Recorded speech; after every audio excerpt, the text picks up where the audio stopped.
Welcome everybody to the 45th online cultural Majlis. My name is Sultan Saud Al-Qasmi. I am joining you from Paris, where I have moved over the past few weeks to teach at the American University here where I studied. It gives me great pleasure to be hosting our dear guest today, who is joining us from Hamburg in Germany. Dr. Andrée Sfeir-Semler is one of the most respected art historians and gallery owners anywhere in the world today. She was born in Lebanon, and she has started her gallery, as we will hear today, in 1985 in Hamburg. The gallery has a branch also in Beirut, Lebanon, that has been operating since 2005, a massive space of 1,400 square meters.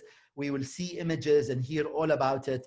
I discovered only yesterday, although I have known Dr. Andrée for many years, that she is indeed a PhD holder, doctor, art historian degree from the prestigious Sorbonne University. And even though I've known Dr. Andrée for so long, I am still learning so much about her. And it is such an honor to be hosting you, Dr. Andrée. Thank you so much. And we have the next hour to spend with you. So thank you so much. And we're very excited. Thank you. Many thanks, Sultan, for inviting me and hosting me. And you asked me to start in my very early childhood. So I will do so. And I had to go deep in the archives of the family to find very early photos to be able to bring in the beginning of my life. Anyway, I'm very, very happy to join, and I'll start now. These are my parents up in Ain al-Abu in Sanin in Lebanon, on the terrace of my grandparents. And Abu is, this is me in my very early days. And these are my brothers and sisters and myself, because the family had closed and finished, and they didn't want to have any further children, but I really wanted to come to the world and insisted and got into this world. And this is the first space of the gallery in Kiel in the north of Germany. Let me at this point resume the beginning of my life, my studies. So I started my studies at the American University in Beirut, and studied there also filmmaking at the Centre de Film et de Cinéma, which was hosting studies for filmmaking, got Fulbright scholarship and a DAAD scholarship, decided to go to Germany because I met my husband in France during holidays, and went to Germany in the very early beginning of the Lebanese Civil War in 1975. Went then to Munich, but you know, when you lose your country, it was the beginning of the war. I had no roots in Germany at all, and wouldn't be able anymore to express myself in history, in filmmaking, and be an artist. So shifted to history of art, went to the University of Bielefeld, then to Sorbonne, studied with Jürgen Koka, Pierre Bourdieu. Many of you will know Pierre Bourdieu. Had the chance to work with him on the art scene in Paris in the 19th century, and made a field study in archives about the profession of the painter and the beginning of a democratic art market in Paris in the 19th century. Finished my PhD though in Bielefeld and not in Sorbonne. They were partnered universities in these fields at that time when I studied.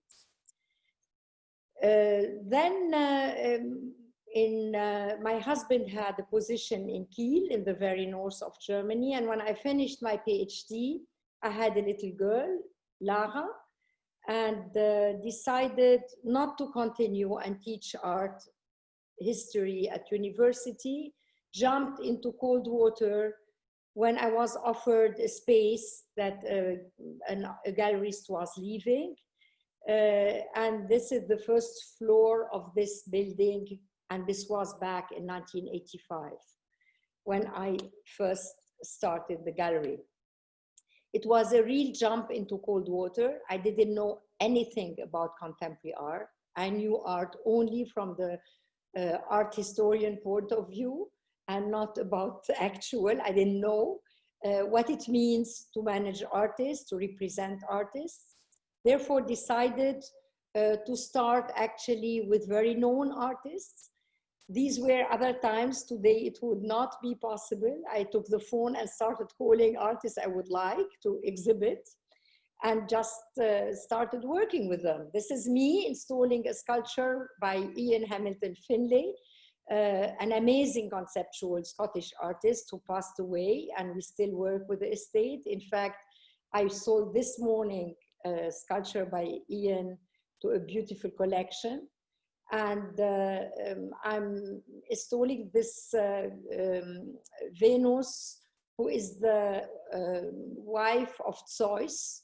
It's a Greek replica of a sculpture, and love and war are very close to each other, and this beauty wears a war jacket.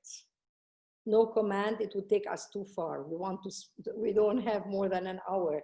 Then this is myself with my husband and Minetti, a very important actor, during an opening in 1985. Then moved to Hamburg in 1998 because Kiel is in the middle of nowhere, and in Kiel you cannot reach much. In fact, I started going very early to art fairs, and this is the way I managed to make a very international program quite early.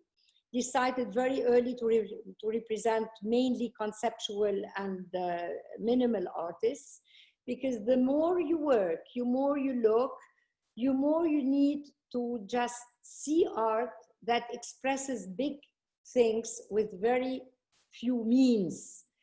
And this is what interests me lots.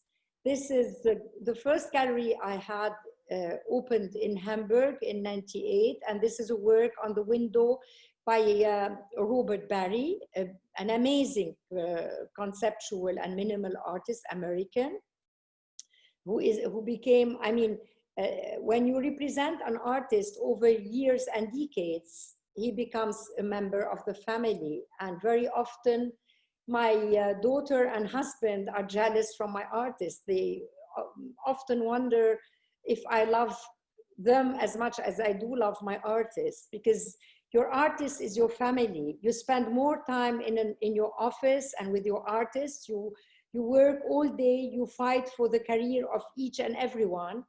And this is, you cannot do the profession I exercise in an 8-hour job as others intend to. It's a 24 hours work. I mean, an artist may call you at midnight, at 9 p.m. in the early morning, depending on where he lives. And he's always welcome, or she is always welcome. Bob Barry has worked very early with words, with concrete poetry. So he drops words, doubt somehow, and you add the words he drops to create a space, or I mean, this develops in your brain, echoes in several directions. This is the opening exhibition, in fact, in Hamburg. It's a small space on the ground floor. I still have it. Now I have 2 galleries here. Since 2011, I have 2 spaces here in Hamburg. This is a work by Habat Hamak, also a very minimal work by a German artist. With this, it's pigment on canvas. These are paintings, and the pigments and the epoxy resin that he uses makes those volumes, and they're translucent and let light across. Here I'm standing with this amazing Sol Lewitt, who unfortunately passed away. And Sol was installing a wall painting in the gallery. This is in the year 2000. And this is the space he created in the ground floor gallery. It was stunning. I wish we could have kept it. It was the first actually isometric painting installation he's done. After that, he's done several until he died in 2008.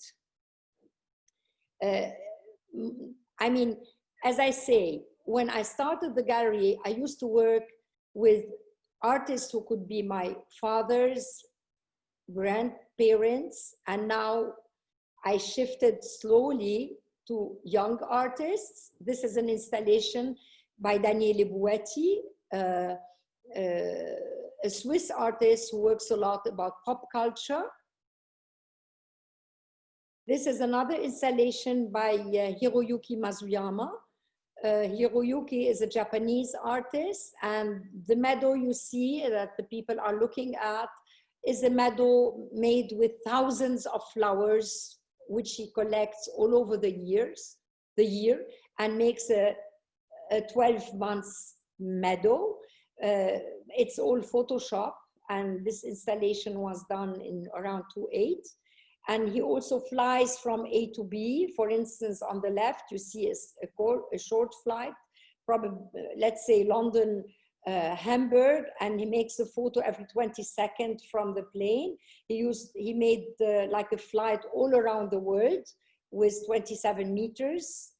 And his work, like in the works of Ankavara, describe always space and time. This is another German artist, also in the ground floor space, Felix Schramm, who simulates this destruction and makes sculptures that are in situ inspired. And then I meet the person. It is 1999, and it's Walid Raad. When I met Walid, my life changed completely. Walid was the artist who actually I discovered in a show by Catherine David in Kunstwerke in Berlin. And I see a film playing on the corniche in Beirut, and it says it's the Atlas Group. I say, who is the Atlas Group? This is the corniche in Beirut, and this sunset is on the corniche. And meet this guy again at Documenta. I was too ashamed to approach him because his installation at Documenta in 2002 with Occhi and Vesor was so impressive that I wouldn't dare approaching him. But then call him and go visit him in New York. And since that moment, the gallery program changed and went upside down. I started getting more and more interested in artists from the Arab world. He introduces me to his friends, and I decide to open a space in Beirut. This is a piece by Walid, where, I mean, Walid's work is actually fictional, but his fiction inspires by real facts. He does, the work is very, I mean, in this case, he simulates photos from an Israeli attack on Beirut in 1982. He says he's done the photos himself, discovers a negative in his drawer, and develops that negative years later. The negative is out of time, and the colors become very weird and very painterly. And you never know with Walid what is the truth and what is documentation, but it's not about that. It's about the magic he is able to create and the stories he's able to tell that are actually Lebanese. He's like the historian photographer of the Lebanese Civil War, but he takes it a whole step elsewhere so that it becomes really universal. And as you know, his works are and were sold to many museums from MoMA, Tate. I mean, there is no museum, major museum, which does not own work by Walid Raad. And this way we went together. When I met him first, he didn't have any work in any museum. And I decided in 2003 to make a solo show at the Armory show with only one piece by Walid Raad, the 100 photos with the car motor bombs. And we sold it to MoMA that year. And we're like running up Park Avenue to go have dinner, and we're both so happy. It was the start of a very long journey. And I decided to open a gallery in Beirut because there was, it is said, it's not my saying, that it's the first white cube in the Arab world. It is 2004. I see this space above the office of Bernard Khoury. It's in the quarantine area. It's not in the, it's at the border of the city, nearby the river. And it is not owned by any political party, any religion. So I can be independent and make a space that is for everybody and everyone. And the day I decided to open, everything seemed to be going towards a peaceful Lebanon. We had finished with the civil war. The center of the city was rebuilt. And then at the end of February, Hariri got killed, our minister president, and everything started again. The car bombs started again, exploding everywhere. And we spent 3 months wondering if we would open or not, if we postpone or not, and decided to proceed. And on the Thursday before the Saturday when we opened, there was a curfew over Beirut. The streets were empty. And Bahia Hariri, the sister of the minister president, and Noura Jumblat, the wife of Walid Jumblat, decided to organize a rally and to ask for our freedom and independence again. And they call, Nora, who is a close friend from long ago, calls me and asks me if I would agree to, if the gallery was put on their rally. And the opening was on that Saturday, April 9th, when the rally and the curfew were lifted. And the gallery was visited by 1,700 visitors, and life seemed again to restart. This is how it goes in Lebanon. This is the sign we had put up so that people find us, because it was an area, a no man's land. It's similar to the Chelsea phenomenon. When we opened, we had only trucks around us, and it was a no-go, this area, and now people are building nice buildings, and now everything is demolished again. This is the building, and I am on the third floor. This is the space and the invitation to our opening. The show was called Flight 405, as if you would book the flight number 405, and 4 for April and 05 for 2005. And this is the film of the opening, a little glimpse in the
Lebanese celebrating their independence, which will be taken in May.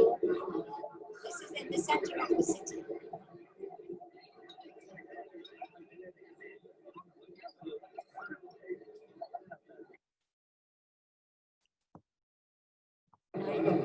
Wie mache ich das jetzt?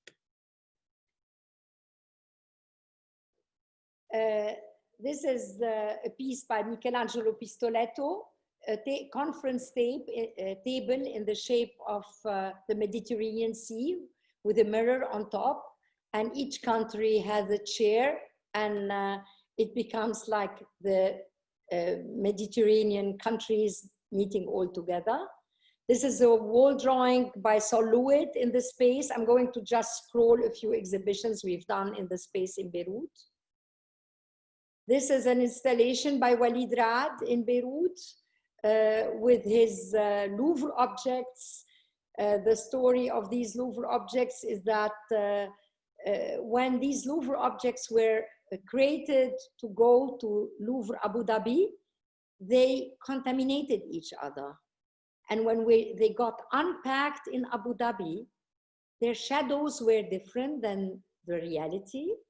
And they were completely other objects, because during this trip from Paris to Abu Dhabi, they became different bodies.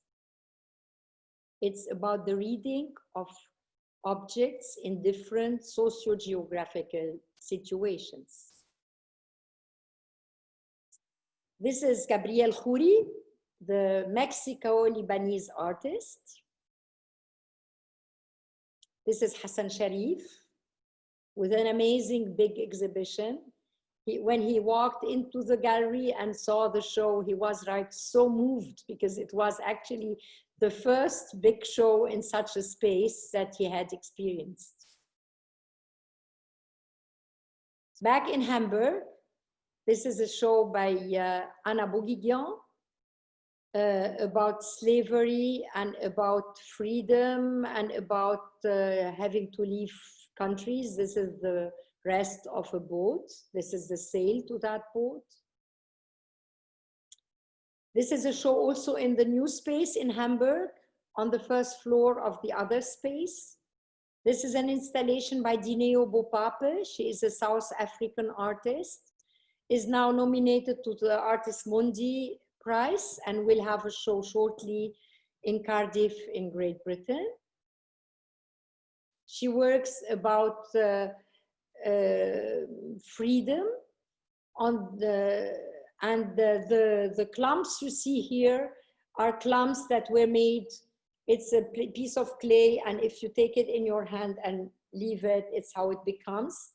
They were made by African persons who had come to Europe. This is an installation by Yto Barrada, which is now at the Metropolitan Museum. I have to say that the most beautiful part of my work is when I manage to place the work in important collections and important museums. And the most fascinating, the most beautiful is the work, the first work of each artist which enters a museum. Once it starts, then it's actually good. It's easier to proceed. But the first piece you sell to a museum is always the major piece. In fact, Yto, we've sold several works by Yto Barrada to MoMA as well. And she is now reinstalling 2 galleries at the new MoMA with artists she's inviting and with her own work that we sold to MoMA. This is another piece by Yto Barrada.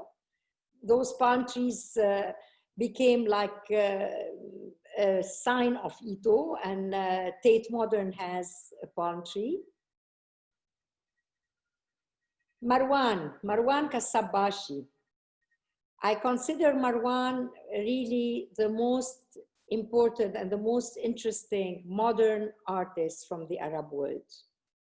He didn't like me talking about him as an artist from the Arab world because he is in between. He is a Germano-Syrian artist because he came to Germany in 1957 and lived here until his death, was a professor at the academy in Berlin. And we started, actually, he's the very first artist from our part of the world I've ever exhibited. I showed Marwan for the first time in 1989 in Kiel, in fact, but that is in Beirut. The painting on the right is now in the Sharjah collection, Sharjah Foundation. And this is me with Marwan in his studio, just before he passed away. Akram Zaatari in Beirut. Akram is another important artist of the gallery. Akram is the co-founder of the Arab Image Foundation. The Arab Image Foundation is the first photographic archive in the whole Arab world. A group of artists decided in the 90s to create this archive to preserve the visual memory, and they started collecting photos from studio photographers. There are no photographic archives in the Arab world, so they went to photo studios and started gathering photos from several studios and managed to build up a very important and a very big archive. They didn't choose by quantity, they chose by quality. The photos they thought have a quality would be collected. His work is also all over the world in many, many museums. He has had many exhibitions everywhere. And he represented Lebanon at the Venice Biennial with an amazing film, A Letter of a Refusing Pilot. It's the story of an Israeli pilot who see that the bomb he was ordered to throw was going to be thrown on a school. He recognizes the space as being a school. So he decides not to throw it. He goes over the water and throws the bomb over the water. A short glimpse.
So the film of Akram is now, has been sold to MoMA, to Kunsthaus Zurich, to the museum in Korea. I mean, every single film went to a museum. I try to remember to which. Amazing. I mean, it is in, I mean, our policy is never to sell the same work within a same country. So we try to just place the work all over the world. And it is a beautiful film. The message of the film is really beautiful. And what Akram is really always able to do, and what's fascinating is his work, is the private aspect, the music of François Hardy, the boys playing on the roof, and the big specs, I mean, the war. He manages always to mix this very intimate moment, the beauty of the boy, the beauty of the music. I mean, during war times, you also live private moments. And often when you see TV or so, you don't see these private moments, but they exist. And Akram is always able to bring these moments together. Another bone of the gallery is Etel Adnan, who I first met, unfortunately, very late in 2008. I was not aware that she was also a painter. I had read her books, but was not aware she would paint. She invites me to her studio, and I fall in love, of course, with her paintings, amazing artist, and invite her to a solo show in the space in Beirut. No, it was not a solo. It was on one part Yto Barrada and on the other part Etel Adnan. And convinced Caroline Christoph Bakaryev to come to Beirut. She was the curator of the documenta, which took place in 2012.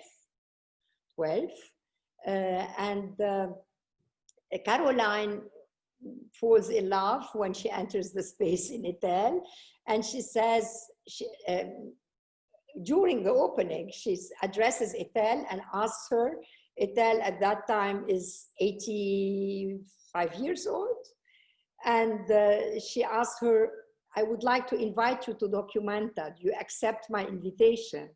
And Etel said, I always wanted to climb on the Olymp, and you think I'm going to say no? Of course I accept. And that's where everything started with Etel. And it went like, as you say in German, a straw fire. And everyone began getting interested in her work.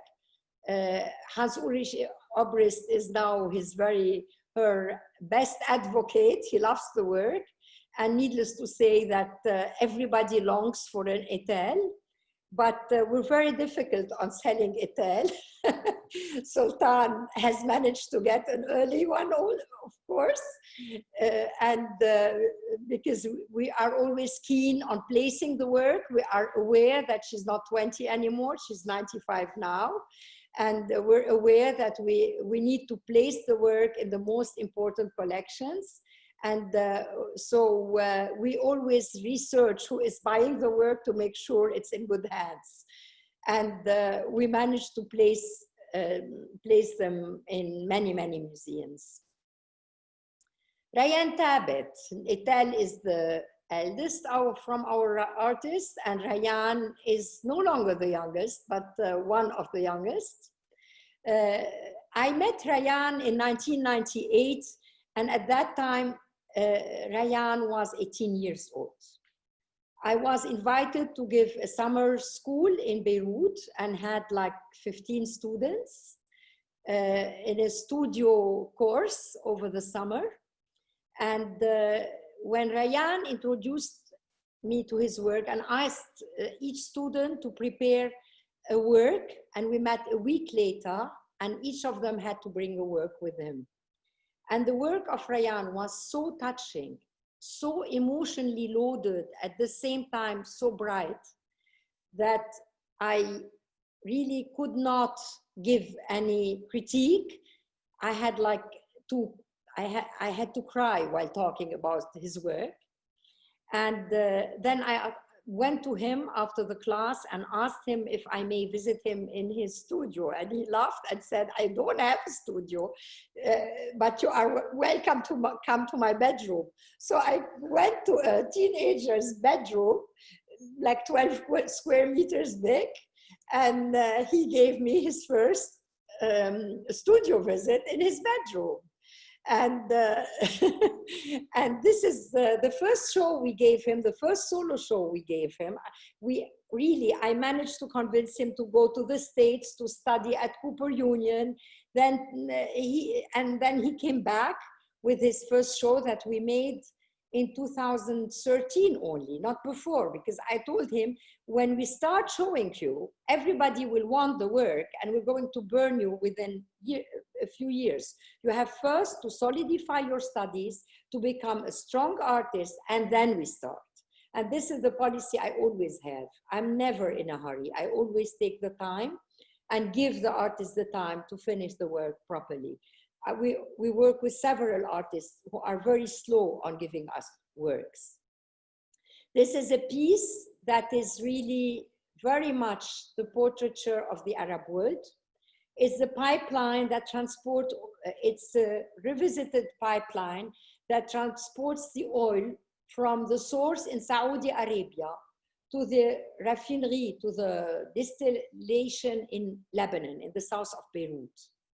And the discovery of oil has of course changed the structure and the face of the Gulf area and of the Arab world.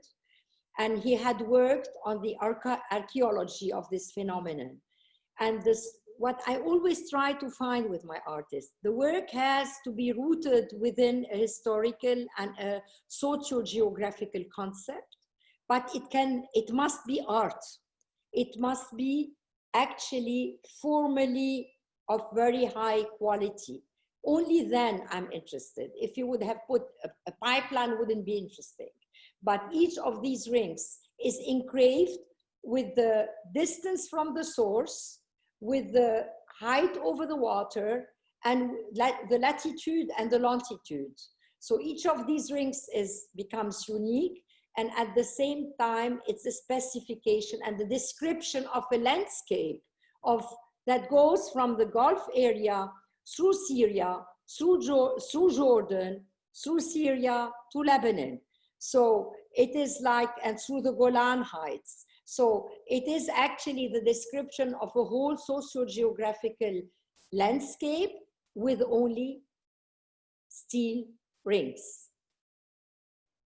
These are the stationery of the company, Tapline.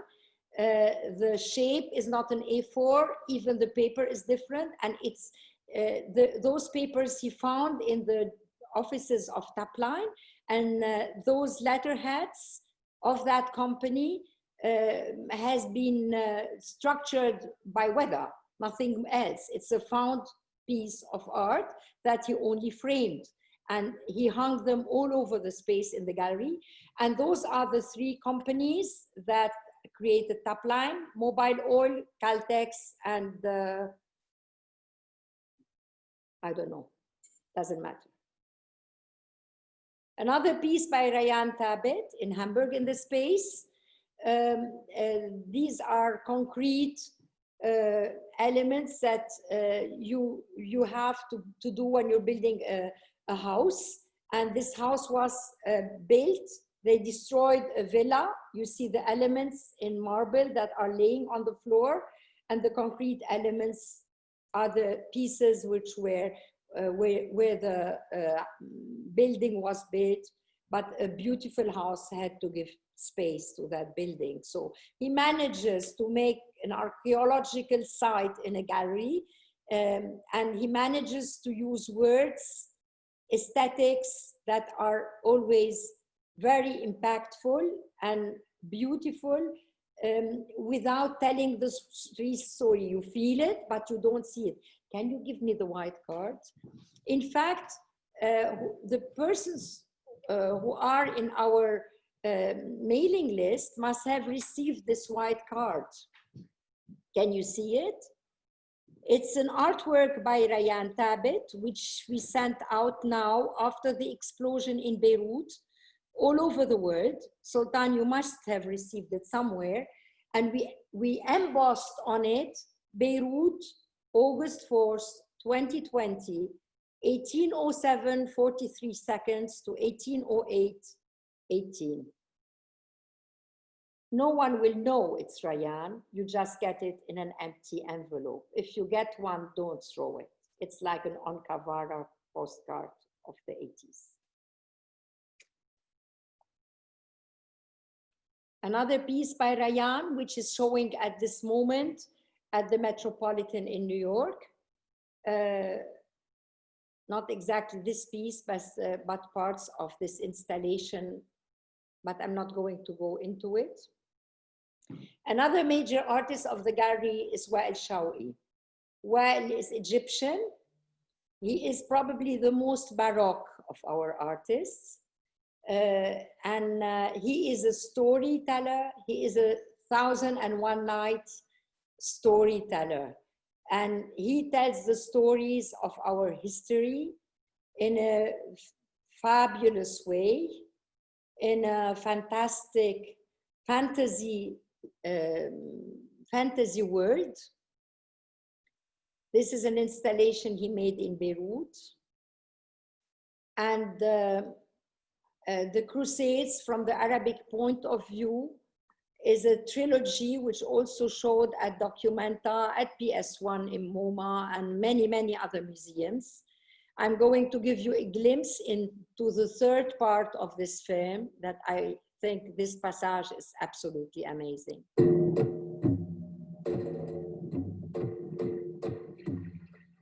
أبانا الحقيقي في هذا اليوم سأدافع عن قضيتي أنت الذي مددت عونك إلي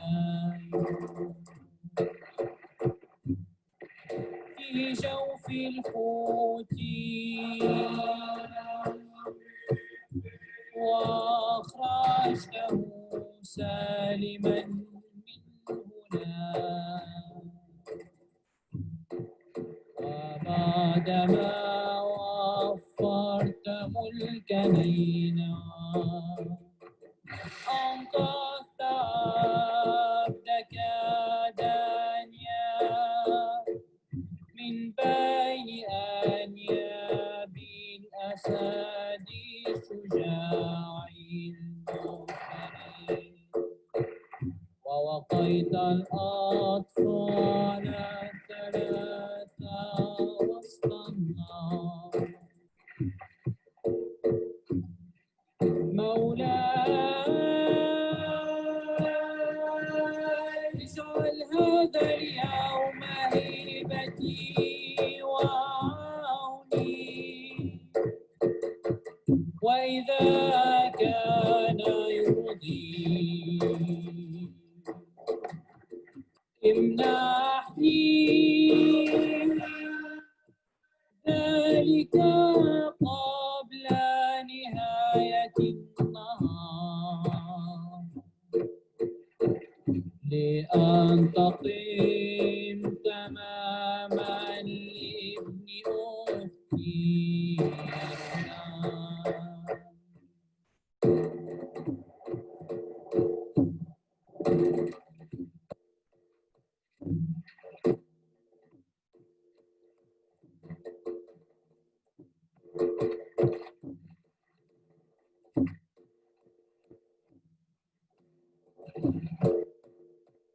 بين الحقيقي في هذا اليوم سأدافع عن قضيتي أنت الذي بددت عونك إلى يونس في جوف الحوت وأخرجته سالما من هناك وبعدما وفرت ملكا لنا وانقذت عبدك دانيال من بين أنياب الأسد الشجاع المفترس ووقيت الأطفال الثلاثة وسط النار لا يجعل هذا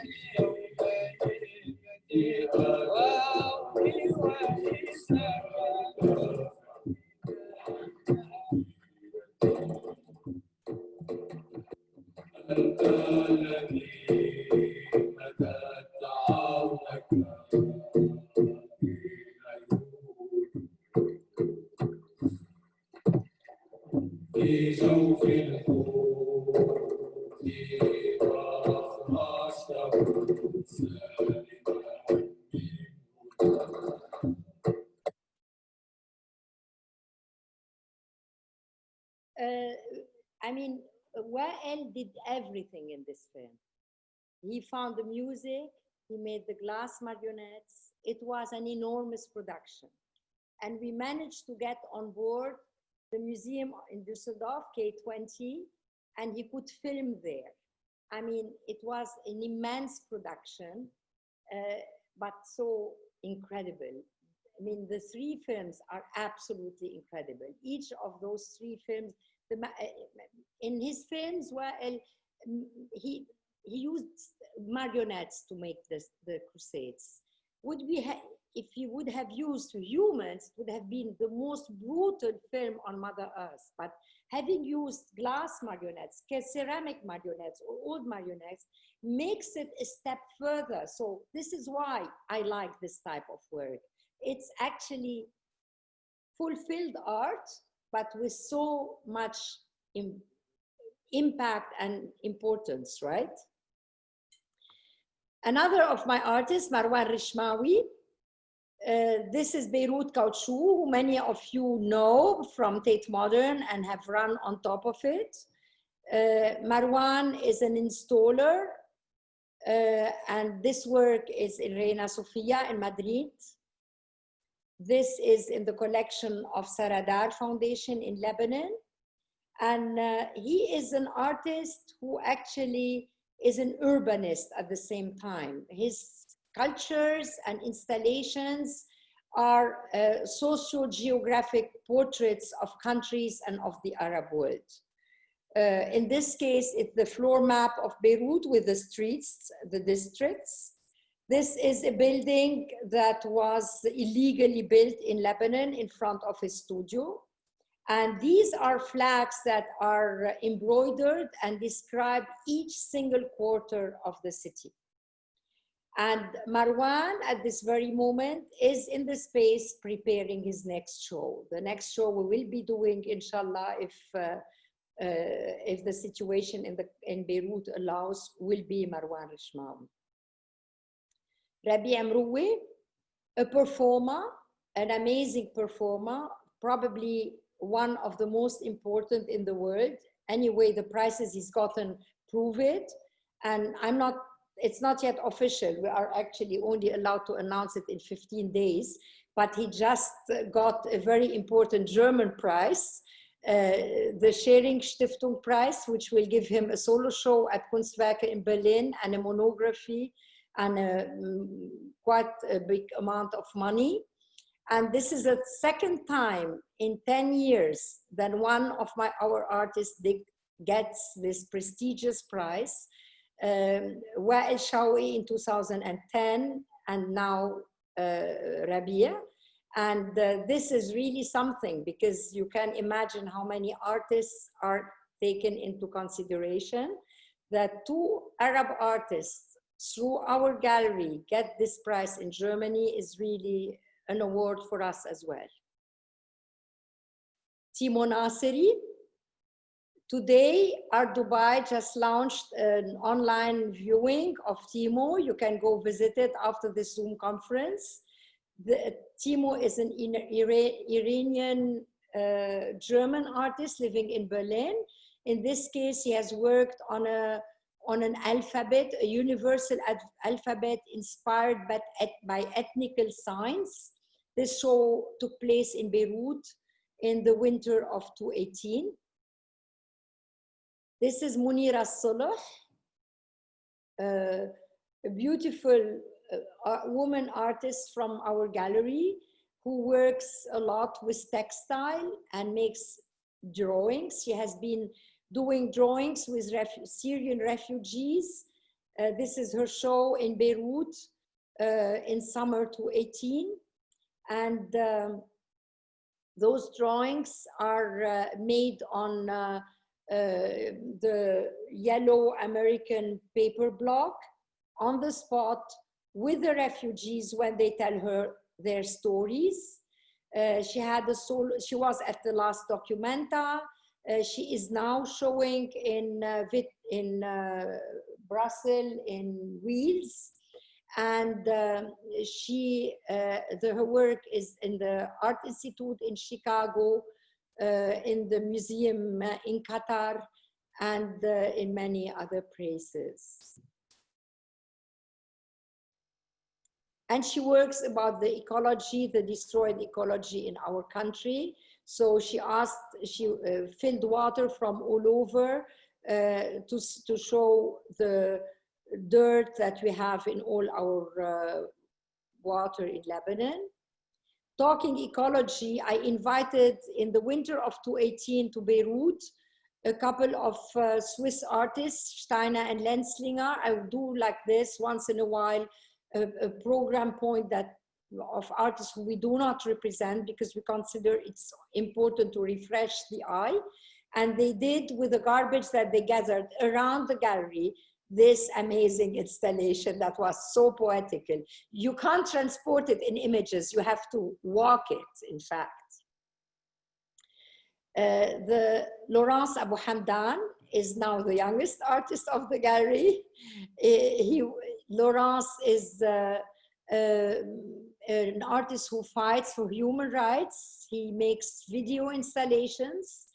Was in the Turner Prize last year that every participant won. This installation was also shown in Venice Biennale, and we just sold it to Kunsthaus Zurich.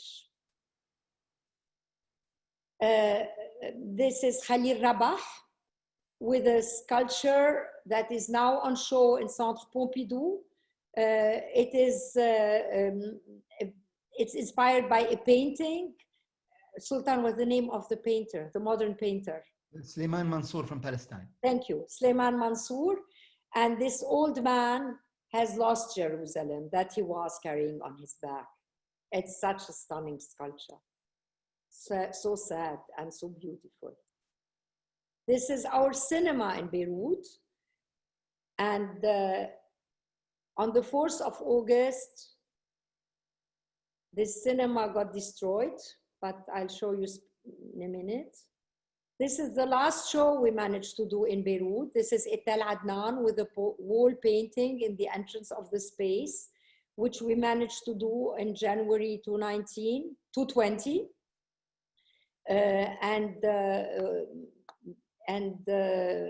This was the last show we were able to do before the blast, because between Corona, this year 2020 should be really erased from the calendar. Everything, I mean, in Lebanon more than anywhere else, we have an enormous economical crisis. We got Corona on top, and now an enormous explosion has destroyed the country fully and has left the space like that. But we are remodeling the space. We started construction, and inshallah, we will be able to open on November 26th. This is the cinema now. This is Munira Saleh in the space.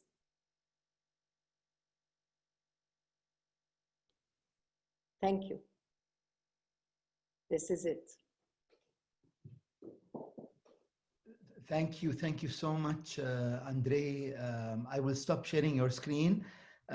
What an honor it is, Andrée, to hear from you. Do you mind if we take some questions or some comments?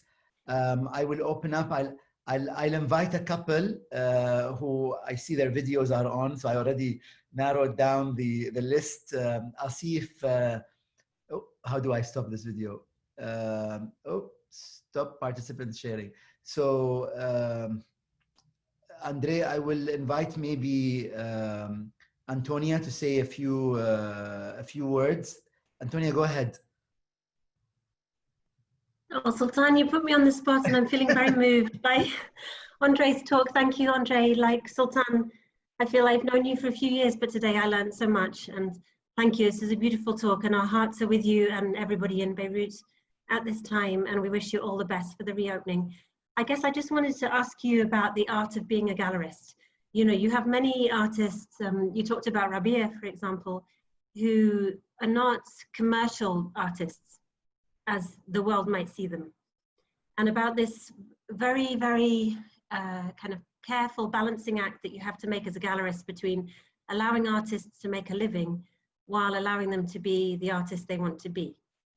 And I know you talked a lot about selling works to museums, which is obviously of key importance, but there's a whole, you know, side to what you do, which is really, you know, helping them with their careers and helping them to walk this tightrope. So I wondered if you could just talk about your role as the circus master who gets your artists to walk the tightrope and never fall off into the commercial or into being penniless. Thank you. Beautiful to see you, Antonia. Thank you for attending this lecture. We've not, Zoom, I mean, thanks to Zoom, we can meet again. We haven't seen each other since a while.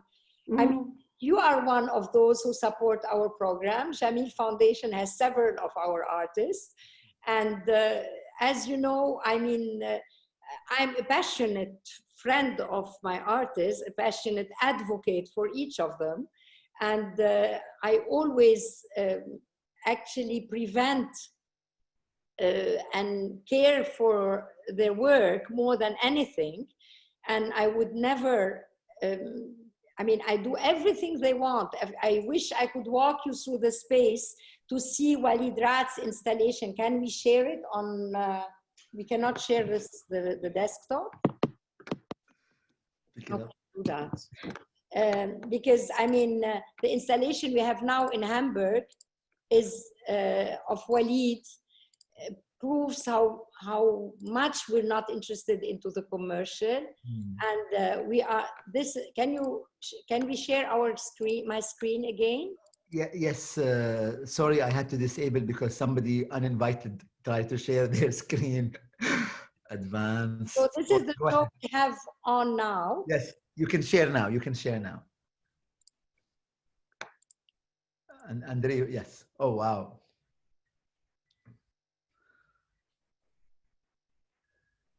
So when the explosion happened, we decided to change the program in Hamburg and showed the work by Walid Raad from 2018, which is actually an amazing piece. It's a kaleidoscopic piece, but as you see, it's completely uncommercial, and I'm not interested in commercial. The reason why we didn't make in Beirut a foundation but a gallery was to be able to work over years with the same artists, to build up their career, to collaborate with them. And I love doing that. I love sharing their ideas. I love making their ideas possible and making their ideas into realities and into work.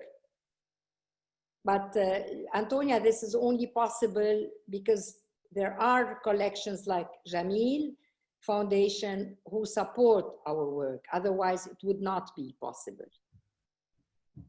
So thank you. Andrée, I'll ask you one last question and then we will end. Can you share with us maybe a story in which you tried to place one of the artworks in a museum? Just a general story, maybe something, the process or a funny maybe anecdote of when you try to place a major work in the museum, any one of your major artists, maybe the first time. There is nothing funny about it, actually, or Shawky. It's hard work, Antonia. I mean, it's a long conviction process. We wait sometimes for very, very long. And I'm known to never let go. So I stay on it. I never, actually, Glenn Laurie once said, you are the only gallery who I know so closely who never send offers. Why don't you send us offers? I never send an offer if I'm not asked to do so. And if I'm not, I don't think that it would make sense for the work to be in a collection. But then there is the money question. I wish I could, we would avoid that step, but you need the money. So many museums or big collections want to buy work, but don't have the budgets. So there is the time when you need some time to wait for years for the money to come, but we are very patient.